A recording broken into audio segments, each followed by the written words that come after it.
It is Wednesday, my dudes.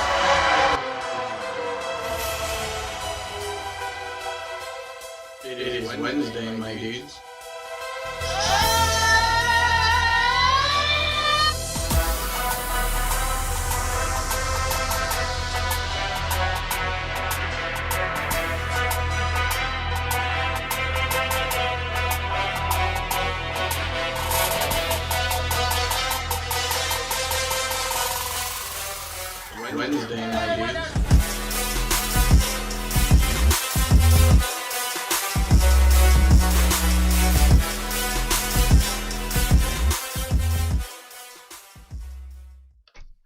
And it is Wednesday again. We are back from our show hiatus of last week, cooling off after a nice long NFL season. Did throw up a written article. If you didn't get a chance to check it out, you can check it out on the 12 Ounce Sports page, or you can check the link on our Twitter directed to the page if you didn't get a chance. But we are back. We are coming off of our football run.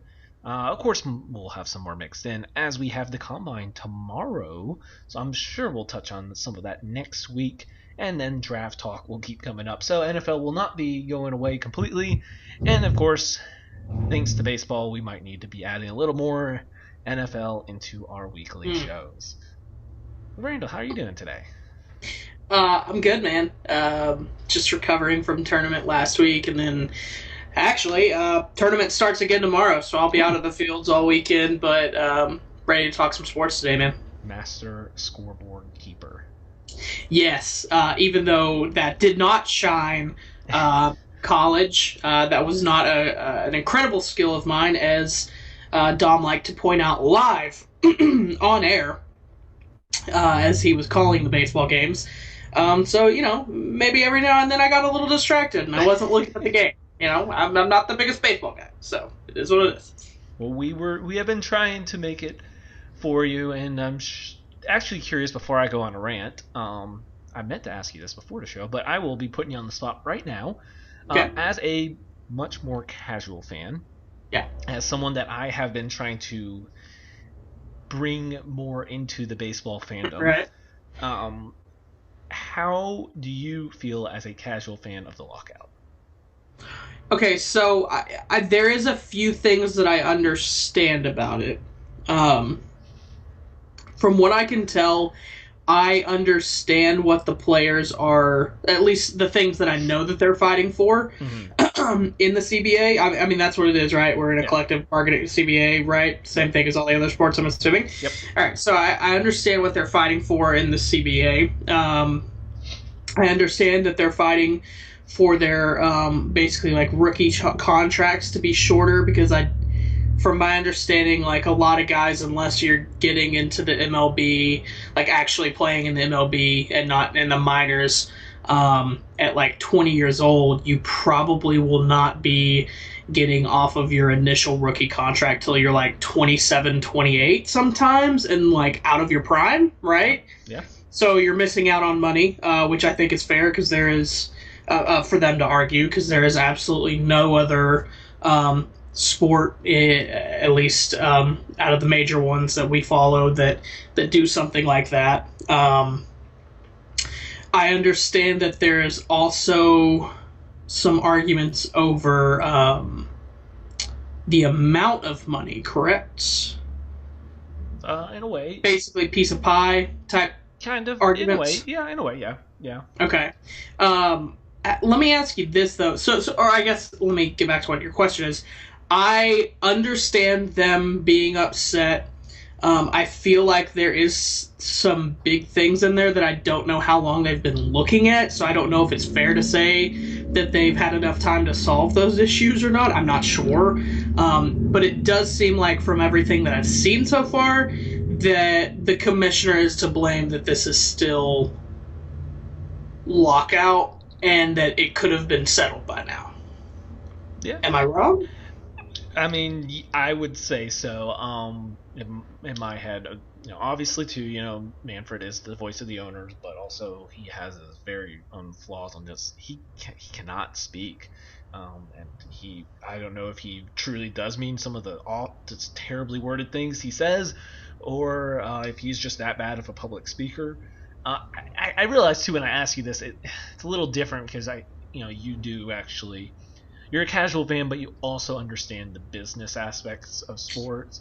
Yeah. So like, I guess as a casual fan, you will not. I don't want to say overreact because that is fair for people that are upset, that are casual fans that don't care about the business aspect. But as someone that does understand it, I guess I didn't know if it trying to get into this, if this still deters you even as someone that does care about the business side. You do kind of look into that. Does this still deter you from maybe watching more baseball, as I've been trying to push to get you to?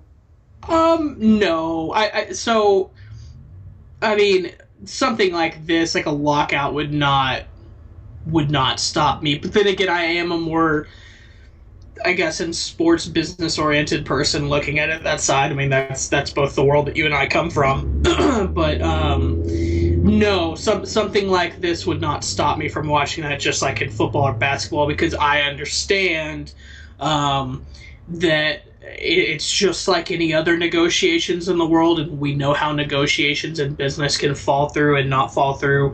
You get things in on time, you don't.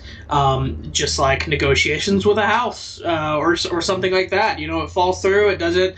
There's things that take time. Sometimes it takes longer than you think it does, and you don't get exactly what you want. There has to be this compromise, and when you have these two forces that aren't willing to move, sometimes that can take time. And especially in an instance like this, where we're talking about millions upon millions. Honestly, at the end of the day, I don't know. I mean, probably billions, right? I mean, I would assume that's the kind of revenue that we're looking at when we're talking about the MLB as a whole, especially when you're talking about minor leagues as well. So I don't, I think that there's probably, without seeing the whole picture, I'm sure there's things that they could have done to speed up the process and maybe be done by now. But I would not let that deter me from watching a sport that I love just because they didn't get something done in time. But then again, I feel like I am probably more of an understanding fan when it comes to the business side of that, because we've both come from that world. So I do want to touch on one interesting part. Obviously, you mentioned games already being canceled. Yeah. I guess I'll start there. I mean, goodness, I thought how I want to approach this many different ways, and I'm sure I'm still going to miss something, but the deadline was only imposed by the owners and Manfred. Players never felt that this needed to be a hard and true deadline and games to be canceled. That was only the owner's power play move of, you need to just accept what we're going to offer you. Right. And as Manfred says, deadlines make deals, as they claimed. Okay. So I just want to point that out, that the players didn't compromise makes deals. Yeah, the players didn't even really feel that yesterday, Monday and then pushed to yesterday, had to even be a thing. Now, right. I realize the COVID shortened year, they did a 3-week spring training, and it's a little different because the season was a lot shorter. However, we're at a point where players can keep training, yes or not, with the teams, but we could still I truly feel we could do a 3-week spring training, maybe sprinkle in double headers, maybe if you want to push the start back slightly, but I don't even think you had to yet. Then I'll circle it back to the beginning. The owners obviously put the lockout in. Lockout, owners, strike, players, for those of you paying attention at home. They said the lockout was needed because this is going to make it faster to get a deal done. And proceeded to wait 42 days to make a first offer. Oh, wow. So, that's not great. Let's put this lockout in, but it's going to help us get things done, and then wait. Now, and I truly believe this, and to be fair, maybe I shouldn't, but I mean I do. It's coming from pretty credible sources. There are a fraction, and it didn't say majority, it just said there is a fraction of the owners that want to break the players' union in this negotiation. Oh. The players' union for baseball, I will say, I think might be the strongest of the sports. The NFL... I don't know. NBA PA is pretty... The NBA is up there, but the NFL is the weakest of weak. And they absolutely. want... Yeah. We want to break them and make them like the NFL. We want them to just always accept what we hand them. And that was multiple people sourced on owners. Manfred, now back to his terrible speaking, as mentioned, we did this lockout because it's going to help speed things up, has also called the World Series trophy a piece of metal. In the past, that's what you want to hear your commissioner talk about the trophy. When we speak so highly of the Lombardi, the Stanley Cup, but, that piece of metal we have for baseball.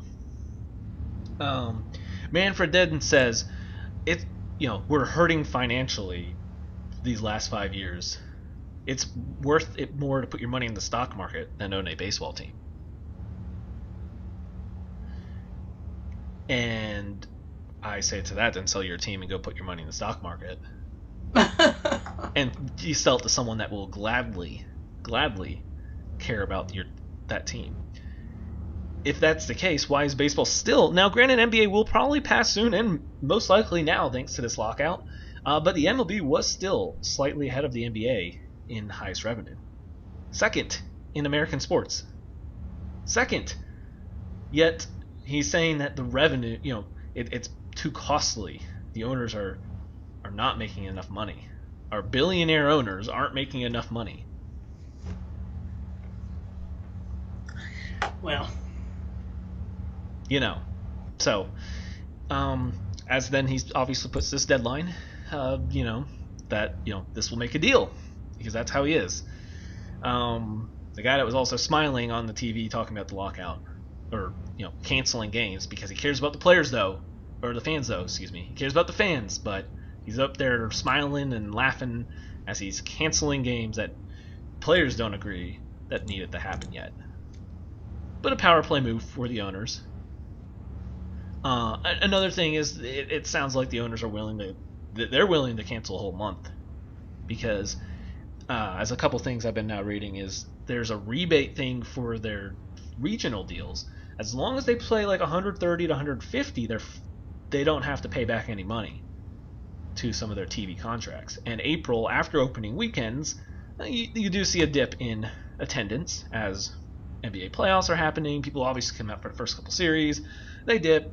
Can't playoff basketball, and then they come back in the summer. So it's said that apparently the owners are fine with just waiting a whole month. So if you're telling me who cares about the fans, though, this sure isn't pointing to the owners. Once again, this is now the owner side going, we want to care about our money. Now, it's interesting, obviously, you played a game of PR, who leaks what to what, media members, so you see it tweeted out or reported, and you probably saw the players and owners on the original deadline on Monday were negotiating into the night, so much so that they felt progress was being made that they pushed it back to Tuesday at 5. And then the owners then come out and say on Tuesday, the players took a very different tone on Tuesday and are not negotiating in good faith. Good PR move. I'll props to the owners on that side. However, there was still reported the two biggest differences. I'll get into more detail, but there were still two very large differences. They were not two topics they weren't close on. And as multiple players have now said, they were trying to slip in new things on Tuesday, hoping that they were just the quote-unquote dumb players, because they had a long night. They were slipping in new wording, new details that were not in the negotiation on Monday. So then they flipped it, said that the players were changing their tone, because now the players are getting mad that they're seeing all these little details that were not at all needed, talked about the night before in their progress, which was agreed there was progress, but the owner spun it in a smart move that there was a lot more progress than really was made. Now, it does look like they did hit on some major things. Minimum player salary came up. They did agree on an expanded playoff, but not to the 14, to a 12, because 14 the players felt you didn't really have to try as much in the offseason. You could sneak your way into the playoffs, get a little extra money. But expand the playoffs still. That expands money. I'm fine with 12. I do agree 14 would have been too much. That's 7 teams from each side and a 30 team, 15 on each. Obviously, it's a long season though at the same point, because, the longer the season, that's where you also feel like, well, where are you trying to balance your valuing, your regular season, and expanded playoffs is something the owners want, more money for them. Just get your team into the playoffs, get that playoff money. So players did get there.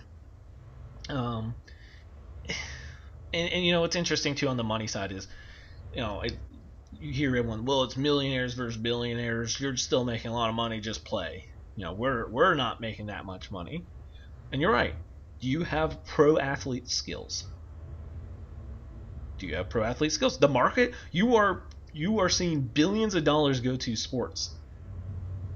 So if you're good enough to get a piece of that, awesome. You're right. It's a lot of money. But if you have that 1% skill to do it, by all means, show us. And you can get a piece of that millions of dollars that you claim you'll get. What's interesting too, and I know this was also an older player, and I don't know all his takes. I did hear it today or yesterday, one of the two it was today. I saw a clip. He does a local Dallas radio as Mike Bassick. Very minimal pro player, but he had a 12-year career. Now, it was I think late 90s into the 2000s. He might have stopped in the late 2000s. I'm not sure exactly. He played for the Rangers a little bit. Just a very average, below average pitcher, but did bounce up and down. He said today, he's like, this is what people don't think of. All the baseball players make all this money. He played 12 years professionally and made a total of $1 million. And it kind of goes to what you mentioned too on the arbitration. I'll touch on that a little more, but the vast majority of players do not make that millions of dollars. No. And what you see too. And what year did he play? Excuse me. I'll actually pull it up here real quick. I want to see when his career was. I mean, money has gone up. I will say that. But I mean, it's still a 12-year career. Yeah. Well, I can tell you this. This was a long, long time ago, but for anyone that I haven't, I guess there's a possibility I haven't said this on this podcast. My grandfather did play in the NFL for a year. He played for the Los Angeles Rams in the 50s. They actually won back then it wasn't the Super Bowl, it was the World Championship. But back then, this is how much it's grown, is he was a starting tackle for that championship team in his rookie season. But he had to retire. He had a little bit of an injury, but he mainly retired because he wasn't making enough money. He had to come back to Longview, Texas and sell furniture in order to make enough money to feed his family. Because he wasn't making enough money in Los Angeles as an NFL player. Yeah. So that's how much things have changed. Yeah. Yeah. Okay, so here we go. No, he played out of high school. From 96 and this is all minor league included too. 96 to 2008. So he played from 18 to 30 years old. Wow. 2008. So, I mean, obviously, I know money's changed a little bit, but and I think he only had played 5 years in the pros, but that's from 18 to 30 years old, and he only made $1 million. Right. And your vast majority of players are going to be like that. They're sent up and down. They're not actually, they're not on your top of the top players that do. But the players aren't fighting for the mega deals. They're fighting for the lower end guys. That's where the players have been fighting the whole time. So if you want to argue the players make all this money, they are actually taking a stance for your lower end guys. And that's where obviously you've seen the minimum pay has increased. And the arbitration is a great topic. I'm glad you did touch on kind of knowing on it. So you probably have kind of heard some of the manipulation of players' service time in baseball. Yeah, absolutely. And literally, you say if you care about the fans, but you manipulate players' service time to not pay them their fair price so you can keep them cheaper for longer. That is not for the player. I mean, that's not for the fans. That's for you to be cheap and not have to pay them. That's all that the arbitration is. And it's to try to help. And what the players want, and now granted they started really high. It was over. They basically want, so once you get to a certain service time, you go into arbitration to try to make your pay a little more fair. So like you mentioned, then they can just extend. You get to do arbitration, I believe, 2 years after whatever the service time is. I'm going blank on that, but I don't want to go into those details. But like you said, then players come out of arbitration around 27, 28. You look at the NFL, the NBA. These guys are making their prime contract. They might get 2. Right. Probably more obviously in the NBA than NFL, maybe unless you're a quarterback. But you're basically only going to get your one shot at a big deal for baseball, because you're going to get arbitration for a little bit, and the players want a bonus pool for arbitration to help increase those pay for all the players that go into arbitration. And it would be for all teams. And so the players did start really high. I will say that, and that's where you start. You negotiate down. Yeah. The players did ask for over $100 million for this arbitration pool. The owner started at $15 million ish. 30 teams. That's a lot. So not even $1 million per team, basically. Oh, okay. I'm understanding what you're saying. Gotcha. I wasn't following at first. Okay. Yeah. So this would be a bonus pool that would be able to be used. And just so you know, it's salary arbitration happens between 3 to 6 years of MLB service time. Right. I did get that. I was trying to get the average. I want to say just about every team has a player or two in arbitration. Maybe I'm wrong, but I feel like there is, and I can't find that number right now, but I'm going to ignore that. But so basically, the players wanted a very large chunk to help pay arbitration-eligible players. The owners wanted less than $1 million per team. The owners have come up to 25, and the players have come down to 85. As you see, there's one big difference. They still are very far apart. But this is a pool for all teams for arbitration players. They're not saying that each team has to set aside $80 million, 80 or 85, wherever they're at. This is a pool for every team to be able to use to help pay the players. And guess what? If you then don't have to worry about paying the arbitration money, maybe you'll actually call up a guy who's ready to come up sooner than later. Chris Bryant, Cubs, big market team. They messed with his time so that they could push his arbitration back. The Cubs, the Chicago Cubs, one of the most known teams, manipulate service time because they could pay him keep him longer, keep him cheap. I believe they did negotiate, if you win Rookie of the Year, then no matter when you got called up, your arbitration, that does count as a year. But that's all they got in an agreement.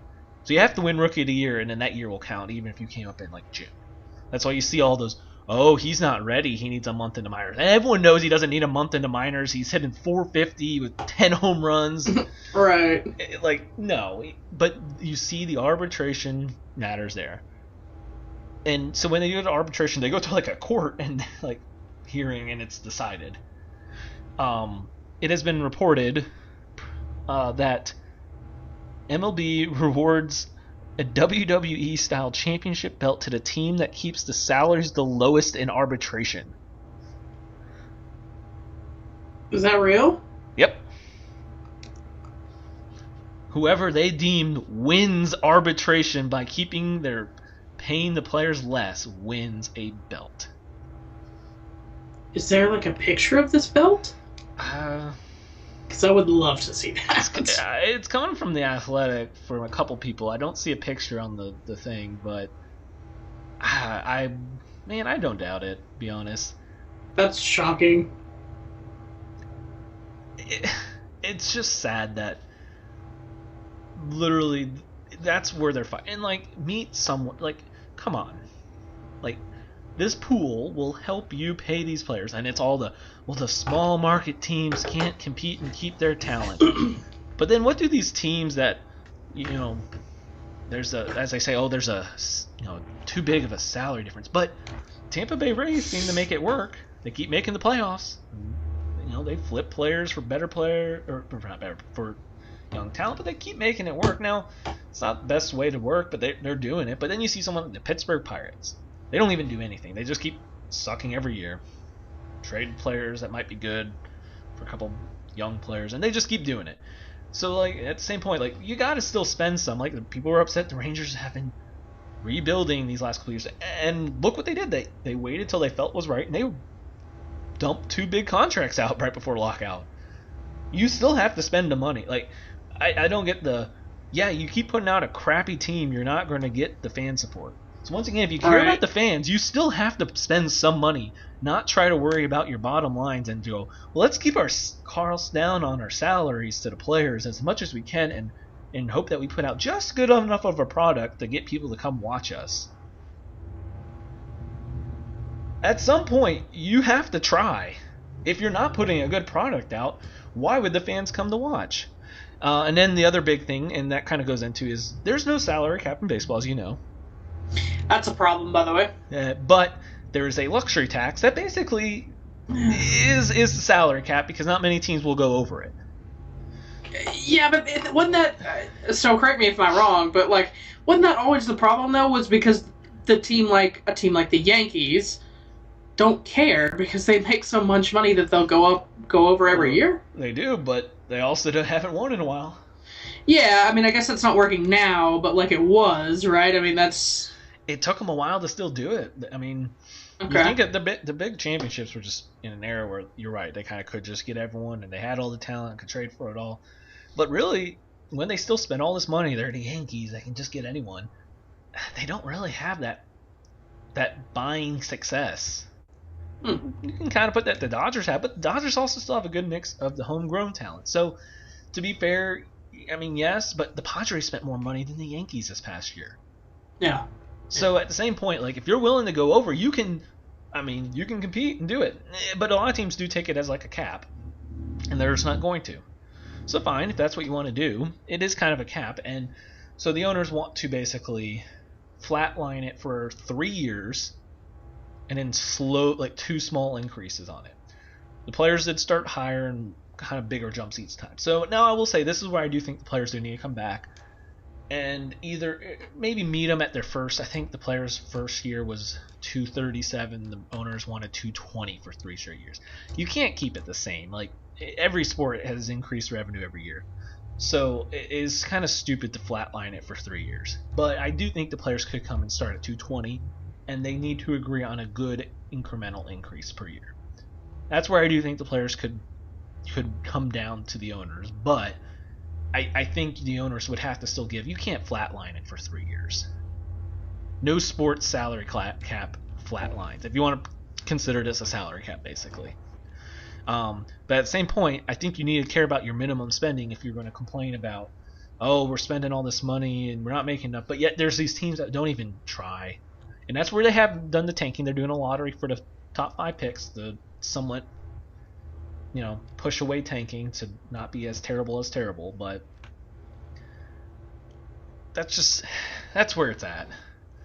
The owners, I think there's too many owners that just don't care. And if they really want to say it's about the fans, I don't see that out of the owners. If that's the argument they really want to make, that they are just trying to do it for the fans. Mm-hmm. I just, over the last 20 years, then why is a hot dog $6 still? You just care about the fans.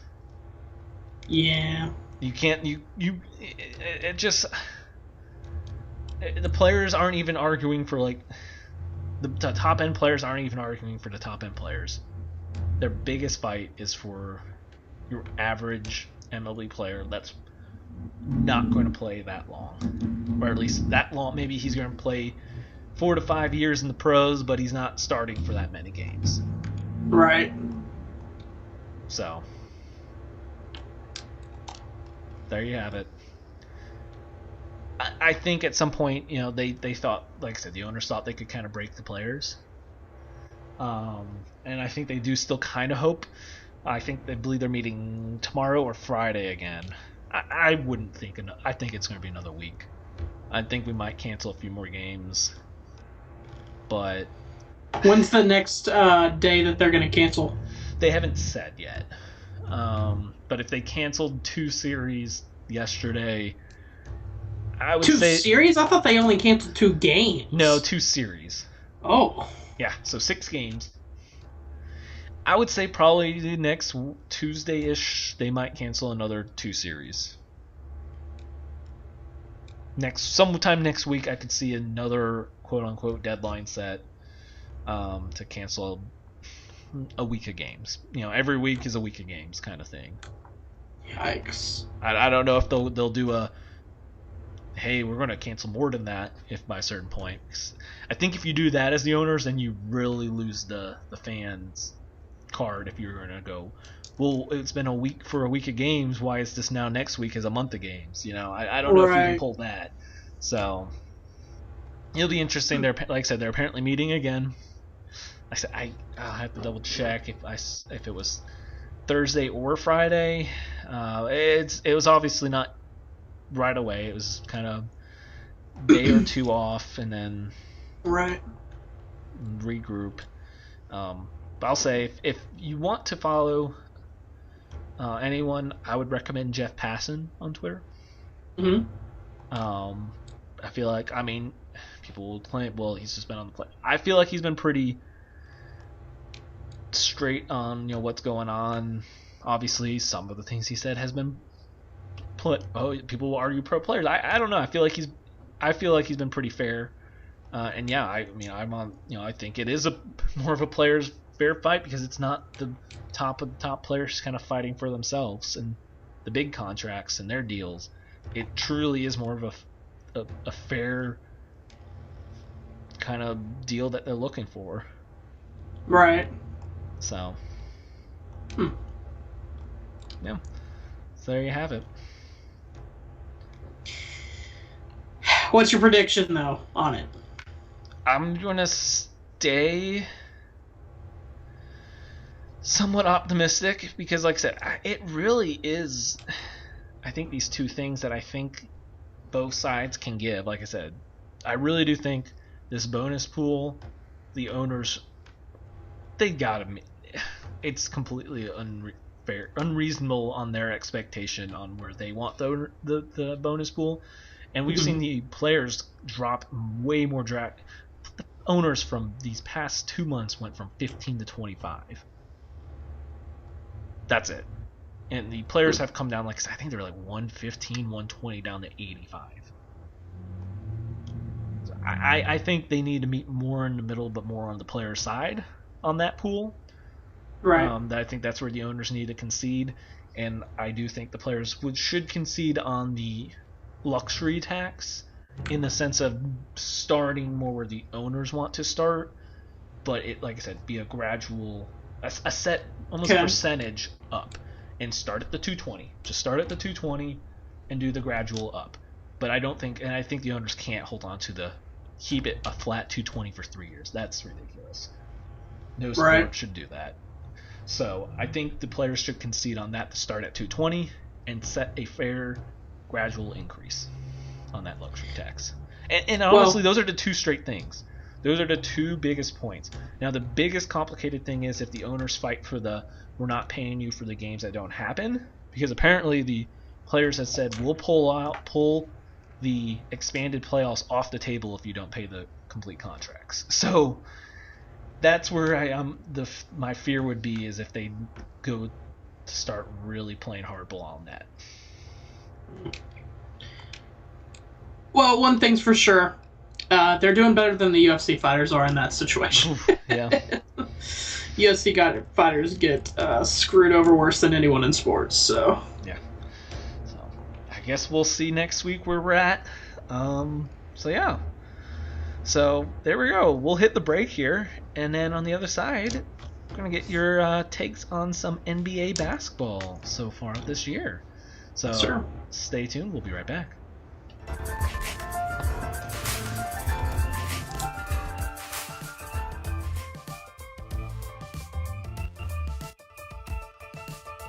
Ounce Sports has a new home for betting. BetUS.com is the official place to place your bets and support 12 Ounce Sports.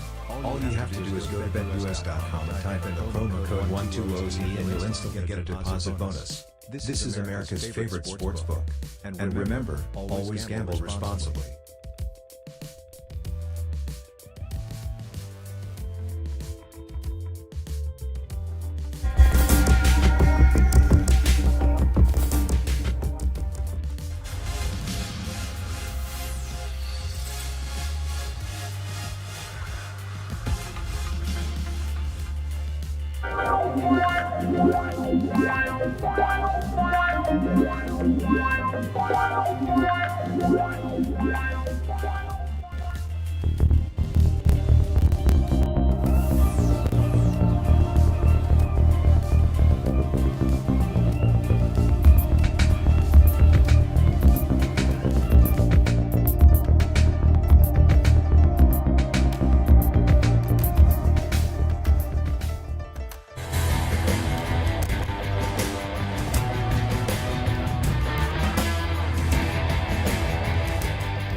And we are back here on the other side of the break.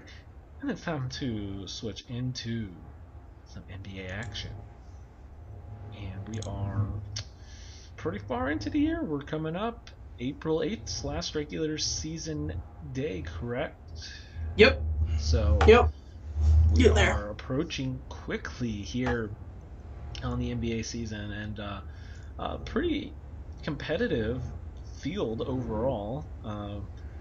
As you kind of mentioned before we started, not like crazy top heavy. So with that, Randall will play the very stereotypical game of contender or pretender of the 10 teams in the slots right now, and giving his thoughts on where they stand, where it's their potential and floor. So without further ado, let's just jump right into it, and we'll start on the Eastern Conference side, as the Miami Heat currently hold the number 1 seed. Yeah, I think I'll just I'll kind of give you what I think is ceiling for them, floor, and then realistically what I think probably will happen. So I mean, this Heat team is very, very good. They are very good. I think ceiling is a championship for them. I think they could theoretically win a championship. I think floor is a second round exit.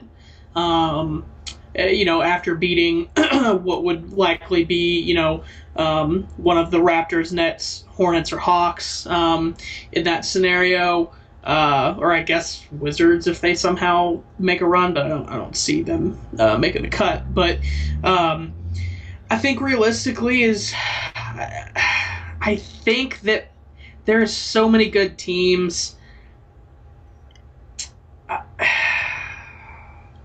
I think probably they lose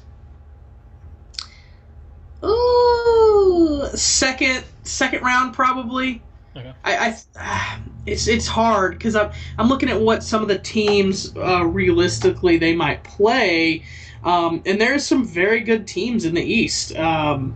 There's a lot of teams that I think will get knocked out in the first round just because they're going to have to play some really good other teams in the first round that realistically could make pretty good runs if they could just get through that next round. But I could also see them making the conference finals and losing there. I don't quite think they're going to make the actual finals. I think that they could. I think they're definitely going to get out of the first round, possibly make it out of the second, and then the conference finals is where they will probably stop. So, but then let's see, who would be next? The Bulls. Next be those Chicago Bulls. Chicago Bulls. Bulls are a fun team, man. I love the Heat and the Bulls kind of right there at that 1 and 2 in the East because they're the teams that don't. Yes, they have. Heat have Jimmy Butler. Yes, Bulls have DeRozan, Levine, but neither one of these teams necessarily, have a LeBron, a Giannis, a KD. Top 5 argument player. Yeah, it's not these, and I would argue that you might not even necessarily. DeRozan and Jimmy B might crack top 10, but it's hard. It's hard to put them in the top 10. I didn't want to say top 10, but I was like, I don't know if you could crack the top 10. Yeah, this season, yes, of course. Right. But overall, absolutely. If you just take talent, you just named like 3 or 4, and there's still, I think, too many that I don't think you can go. Overall talent, top 10.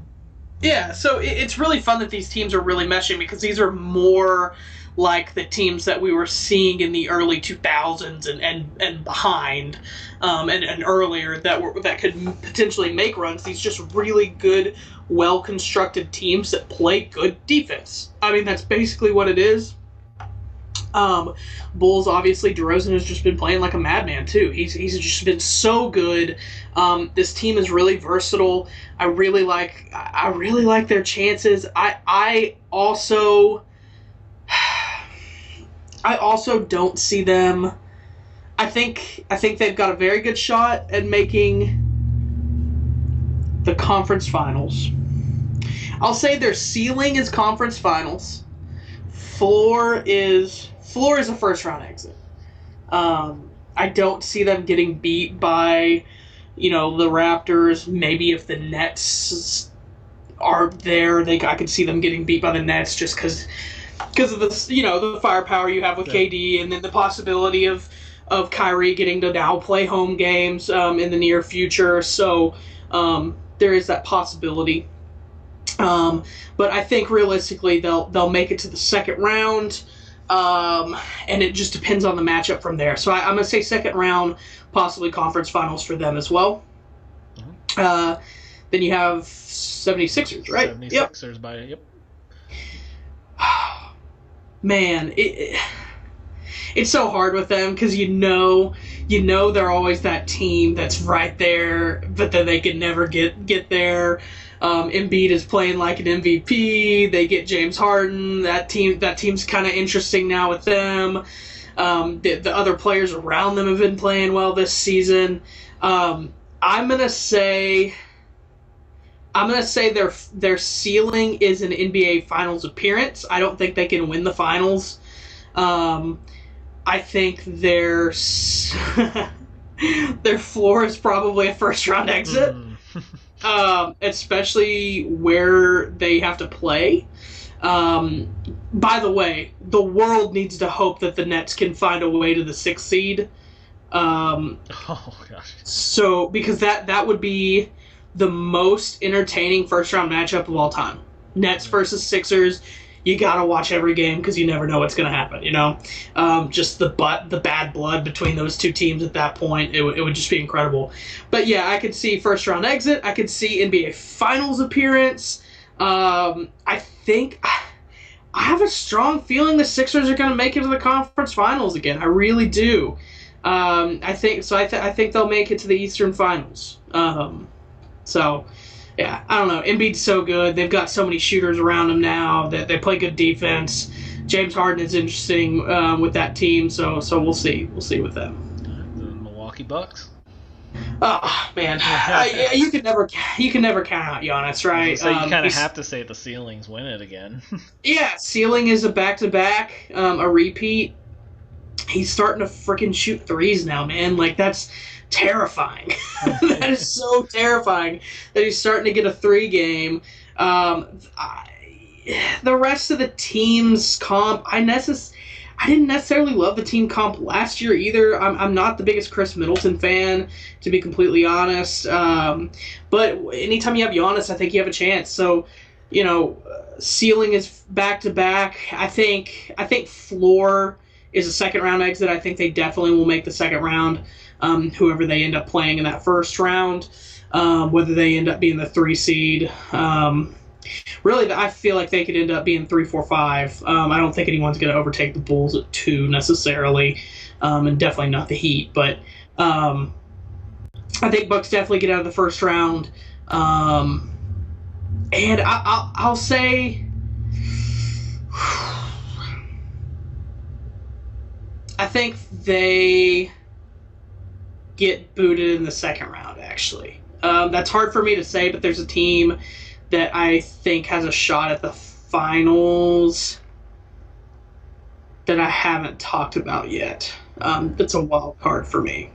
So, well, moving along then, we got the Cleveland Cavaliers. They're at 5.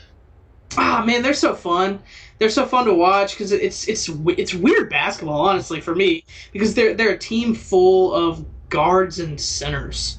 Like I know me and Jalen talked about that where we were like, does this team comp actually work? Jared Allen, Mobley, all these big men, and then a room full of guards with, Darius Garland, Sexton, like all these guys that are just like point guards. It seems like point guards and twos.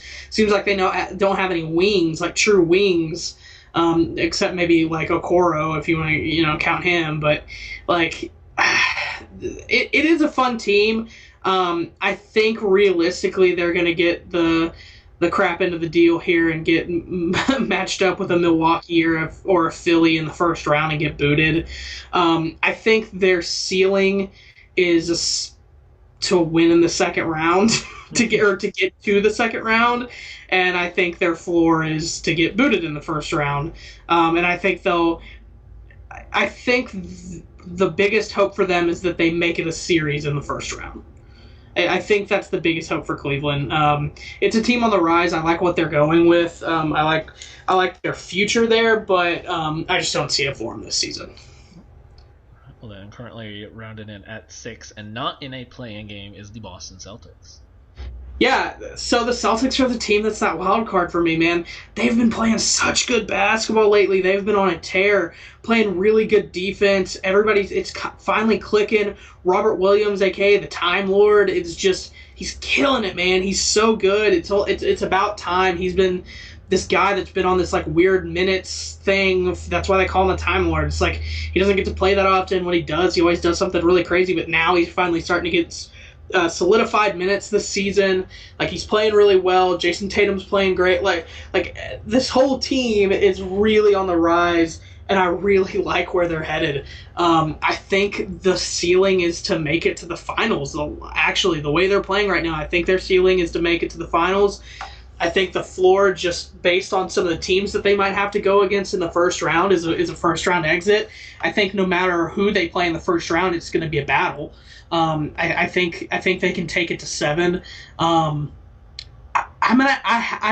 legitimately feel like they're going to make the conference finals. I think they're going to make the Eastern Finals. I really do. All right. Well, then move into the play-in grouping. Yeah, we can go a little bit quicker. Yeah, play-in grouping. Toronto Raptors. First round exit. Sorry, guys. I don't even know. First round exit meaning I guess we should clarify with the play-in. That's what I was about to clarify. Okay. Yeah, I was about to say, I said first round exit, and I'm looking at these teams, and I definitely think the Nets will make it through the I guess I'm talking kind of got to combine the two same time. Yeah. So basically, out of these 4, I think the Nets will definitely make it to a spot, and then you're looking at Raptors, Hornets, Hawks, and the Hawks have not played to what their potential, and I really think that they'll be able to turn it on in a playoff setting. I think Trey will lock in, and I think he'll be able to get the other playoff spot. So I think down goes Hornets, down goes Raptors, basically. Hawks, I think they'll probably get a first round exit once they get into the playoffs. I like Trey. Obviously, he's tenacious on the court, just doesn't care, is clutch, but I just don't think he can get it done against any of these teams, especially Bulls or Heat. Nets, I think they could shock one of those teams and win in the first round, but I really the rest of that team is not great. We'll see how Kyrie can do when he can start playing full minutes. Will Ben Simmons ever play? Who knows? But I don't like them anywhere past the first round, at least. Well, then we'll move over here to the West real quick and start at the top. And the good lead of the 6.5 games for the Phoenix Suns. Yeah, I mean, it's simple for the Suns. Ceiling is winning the finals. I mean, real simple. I honestly think the floor for them is a 7 game.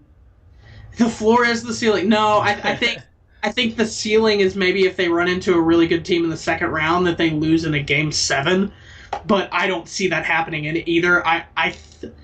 Man, it hurts me to say this. I think they'll lose in the Western Finals. I think they'll lose in the Western Finals. So next up, is this the team that does it? The number 2 Golden State Warriors?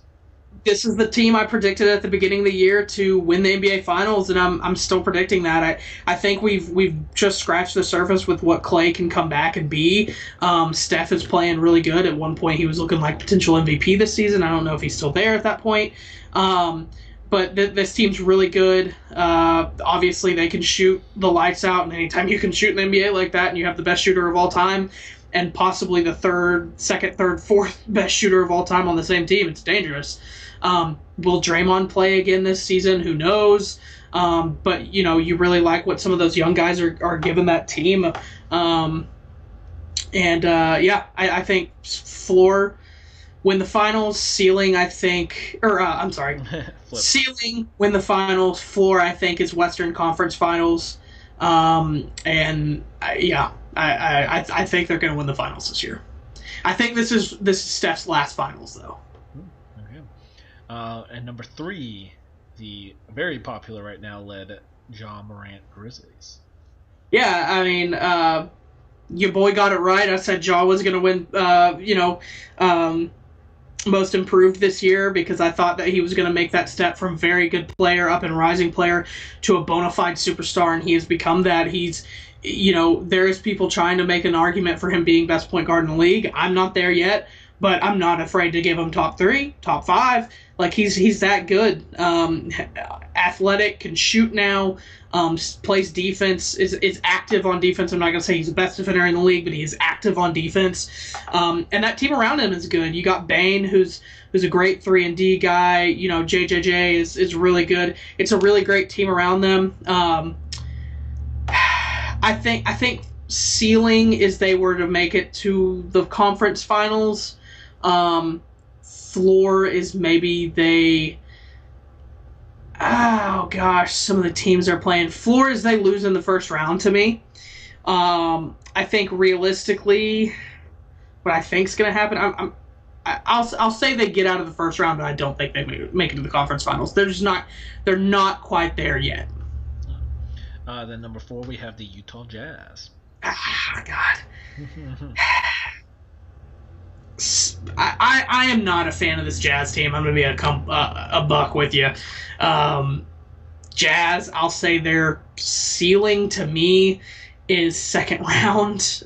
Floor is losing in the first. And I think they're going to lose in the first. I'm not a fan of this team. Well, then I'm assuming that means your number 5, Dallas Mavericks. The Mavs. We've been playing really good lately, man. Luka, I was telling you right before that there is an interesting path that I think Luka could take, that he could potentially end up winning the scoring title. I think he's 6th or 7th right now, but the way he's been playing, there is a shot he has to average somewhere around 32, 33 points a game for the rest of the season, which I think is a legitimate possibility for him. I like what we look like after this trade. We're a streaky team, streaky shooting team, which if we're hot in the right time, here it goes. Watch us roll. So I think ceiling for the Mavs is they could find themselves in a conference finals that they probably shouldn't be in.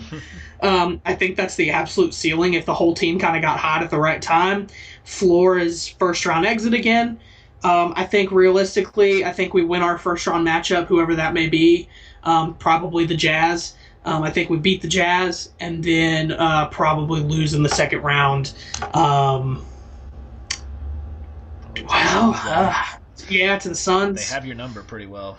They do. Yeah, we haven't been able to beat them all season. Now I'll say this: if we can get to a point where we get to play, if we can take.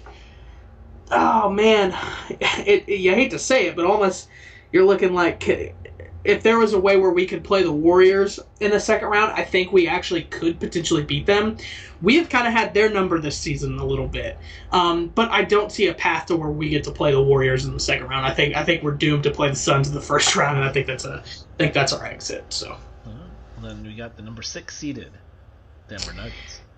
Yeah, I still love the Nuggets. I think they're an interesting team. You got Michael Porter Jr. out. No Jamal Murray. Yeah, obviously, no Jamal Murray. He might make his debut before the playoffs. I saw that they both could be back by the playoffs.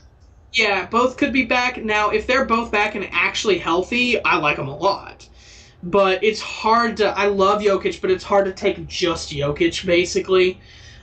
Just Jokic and, Monte Morris, I guess. I'm not willing to say that's a great combo. I guess because there is a possibility that you could have Murray and Michael Porter Jr. back, if they are 100% healthy, then their ceiling is a conference finals to me. But I think their floor is a first-round exit, and I think realistically to me, let's see, in this scenario, they'd be playing the Grizz. No. Who would they be playing? Yeah, they'd be playing the Grizzlies. Yeah, they play Grizzly. So I think they could...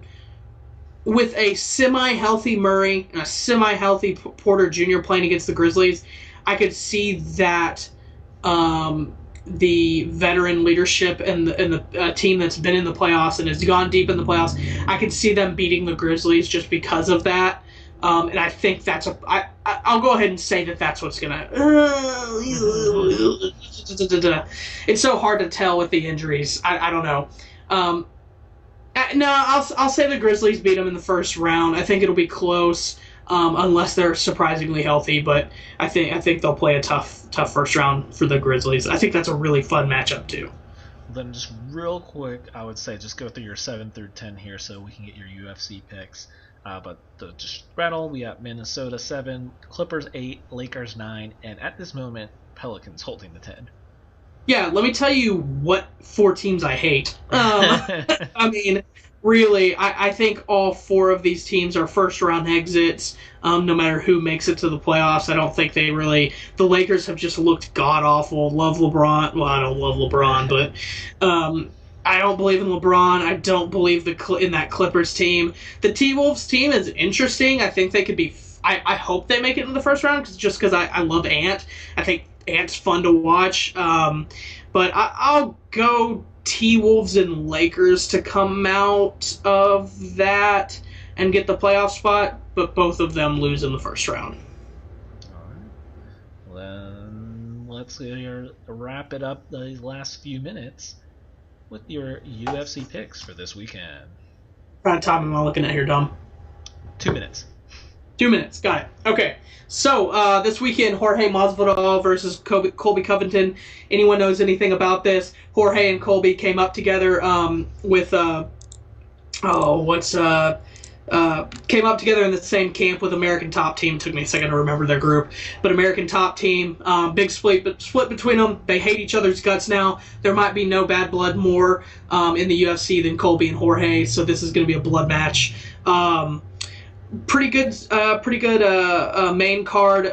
Got Greg Hardy versus Sergey Spivak. I'll take Spivak. Greg Hardy is good, don't get me wrong, but Spivak's just so much more of a veteran, knows what he's doing in the cage. So then you've got the up and comer Kevin Holland versus Alex Oliveira. Kevin Holland is so good. I think to me, he should be the most favored fighter on this card, and I think he might be. He's so good, talks a lot of trash. Love Kevin Holland. I think he might be fighting for a title at some point in his future. Then you have the up-and-comer in Bryce Mitchell, who, if you know anything about Bryce Mitchell, he's the one that wears the camo shorts, not camouflage, like hunting camouflage shorts. He's like a big country dude hunter. But he's up and coming, 14-1 versus Edson Barboza, who's basically like a crazy striker, does some really cool different. Like he's all about spinning kicks and crazy stuff like that. I'll take Bryce Mitchell in a close one. Actually, I think Barbosa's creative striking will be a problem for him. I'm not even gonna go over question. The next. The Camo short guy, does he Yes, at all? Bryce Mitchell. Is he like a big country kind of guy? No, these are small guys. These are featherweights. Oh, okay. Yeah, he's like 5'10", like Dang, well, he'd be 145. Mullet wearing beer gut. No, sadly he's not. Okay. But yeah, the next thing that RDA, Rafael dos Anjos, he'll win. It's a replacement fight. Don't want to get into it. There was a potential that Islam, who just fought last weekend, was going to fight him, which would have been huge because Islam is basically Habib's like protege. Habib is his corner man, and he's just as good as he's on the track to be just as good as Habib. So that would have been cool if they would have fought. Couldn't get it done. Moicano is gonna step in, but RDA should get that one pretty easily. And then the main event, Colby versus Jorge. I'm going to take Colby. I hate to do that because I don't like Colby at all. I just don't think Jorge hasn't fought anyone and won a good win, honestly, since I would say Nate Diaz, but I didn't think that was a great win either. And then the fight before that was Ben Askren that he won, and that was, it was cool, but it's also luck. He just knees him in the face, and I don't think Ben Askren was a good opponent anyways. So he's got 2 losses to Usman, Nate Diaz, Ben Askren, and then the last fight that is really valid that he won was a TKO against Darren Till, and that was in March of 2019. So I just don't know how good Monsvado really is right now, and Colby still got it. So I'll take Colby to win that. All right, so there you go. Go lock in those picks, make some money, and we'll be back next week. See how Randall's card did, and see what the MLB progress is on their lockout, and more sporting news. So always catch us on social media. We Talk Sports Good. We will see you next week.